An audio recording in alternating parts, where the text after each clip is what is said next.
Hello everyone, welcome back to veg of kitchen. ಇವತ್ತು ನಾನು prepare ಮಾಡ್ತಾ ಇದ್ದೀನಿ ರಾಗಿ ದೋಸೆ ವಿತ್ ಹುಚ್ಚೆಳ್ಳು ಚಟ್ನಿ.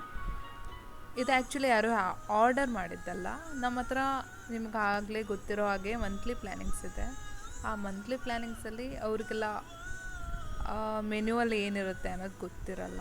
ಬಿಕಾಸ್ ಅವರು ಇಂಥದ್ದು ಬೇಕಂತ ಏನನ್ನೋ ಆರ್ಡರ್ ಮಾಡಲ್ಲ, ನಾವೇ ಕಸ್ಟಮೈಸ್ ಮಾಡಿ ಬ್ರೇಕ್ಫಾಸ್ಟ್, ಲಂಚ್, ಡಿನ್ನರನ್ನು ಪ್ರಿಪೇರ್ ಮಾಡಿ ಕೊಡ್ತೀವಿ. ಮ್ಯಾಕ್ಸಿಮಮ್ ಡಿನ್ನರ್ಗೆ ಚಪಾತೀಸ್, ರೋಟೀಸ್, ಪರಾಟಾಸ್, ಅದು ಬಿಟ್ಟರೆ ರಾಗಿ ರೊಟ್ಟಿ, ಅಕ್ಕಿ ರೊಟ್ಟಿ ಇದೆಲ್ಲ ಹ್ಯಾಡ್ ಆಗಿರುತ್ತೆ. ಅದರಲ್ಲಿ ನಾನಿವತ್ತು ಪ್ರಿಪೇರ್ ಮಾಡ್ತಾ ಇದ್ದೀನಿ ರಾಗಿ ರೊಟ್ಟಿ, ಹುಚ್ಚೆಳ್ಳು chutney. Thanks for watching. Keep supporting me. Like and subscribe my videos. See you on next video.